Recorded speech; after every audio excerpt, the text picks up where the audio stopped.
Bom, para o trabalho final de Coeb, eu vou tentar falar um pouco sobre como foi a minha experiência na Malha Fina Cartoneira, que foi o que eu usei como estágio. Eu também usei, e a Malha Fina eu fiz parte dela por 2 anos. Eu fui um ano bolsista e depois eu fiquei um ano como voluntário e saí recentemente.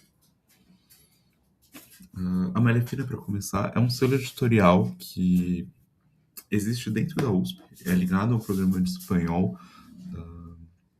da Letras, mas funciona de uma forma autônoma, sem fazer uso de recursos públicos, principalmente porque a ideia é que os livros sejam comercializados como seria por uma editora convencional, e que crie também essa sensação de valor para evitar qualquer tipo de sentido de que, como é de graça, não vale tanto a pena. A Malha Fina, ela existe dentro do contexto do movimento cartuneiro, que surge em 2003 na Argentina, com a Heloísa Cartoneira. Nessa época, a Argentina estava passando por uma crise e o editor decide criar essa editora para publicar seus livros, e procurando uma forma de publicação mais barata e viável, diferente do que era possível no momento. E a partir disso, uma série de editoras nascem, talvez com perspectivas diferentes da Heloísa Cartoneira e da própria Malha Fina, mas sempre tendo papelão e o caráter artesanal dos livros como o seu ponto principal e central. Bom, durante a minha participação na Malha Fina, eu decidi separar 3 eixos fundamentais, mais importantes de atividades, ainda que eu tenha feito outras coisas como escrever resenhas, esse tipo de coisa, que são a tradução. Para mim foi meu primeiro contato fora da disciplina de tradução.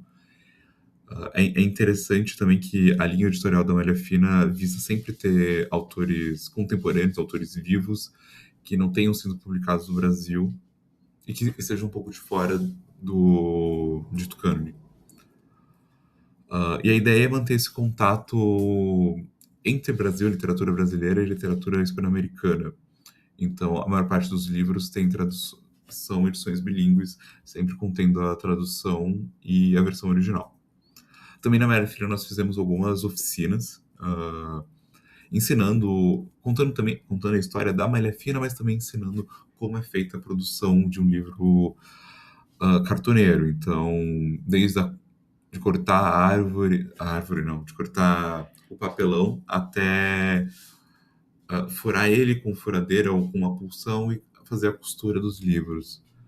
No geral, é uma experiência sempre muito interessante. Tem muita gente que fica sempre muito interessada nisso. Saem pessoas que decidem fundar suas próprias editoras cartoneiras, ou então decidem confeccionar caderninhos pintando com a própria arte, esse tipo de coisa.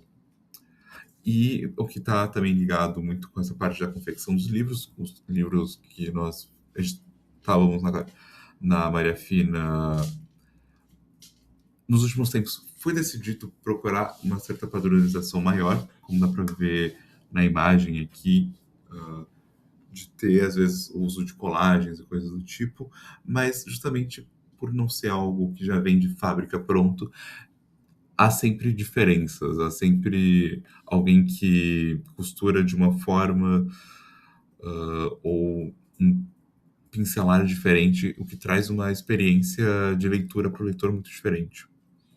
E também acaba criando uma perspectiva bem distinta.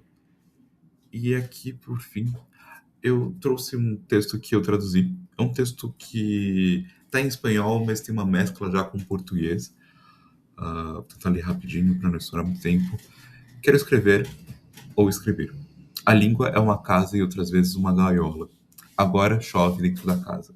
A língua, como a casa, é um conjunto acúmulos inacabados. A casa também é um vazio que preenchemos com palavras e vice-versa.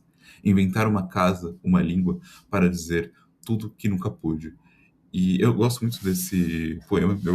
Eu fui tradutora, deveria ter colocado também o nome da Catarina, que é o nome da poeta. E eu gosto muito porque traz essa questão de. Ela cria um pouco essa questão do que é a língua, de como a língua afeta o ser humano e da língua representar a identidade. A língua é a própria casa. Ela, a Caterina é uma escritora venezuelana que migra para o Brasil nesse contexto de refugiados. Então, ela entra um pouco em choque nessa questão do que é, de quem ela, de como ela pertence a esse mundo, ao mundo literário. Ela pertence ao mundo literário como alguém que fala português ou alguém que fala espanhol. Ela também fala em outros textos sobre o filho dela, chamar ela de mãe em português. E ela tem, é uma questão de tentar se entender através do que o idioma oferece. E eu acho que é uma parte vital da Maria Fina, essa tentativa de trazer essa pluralidade de diálogos que às vezes esquecemos quando focamos muito no que as editoras mais convencionais apresentam com a série de blockbusters e afins. Espero que tenha ficado bom.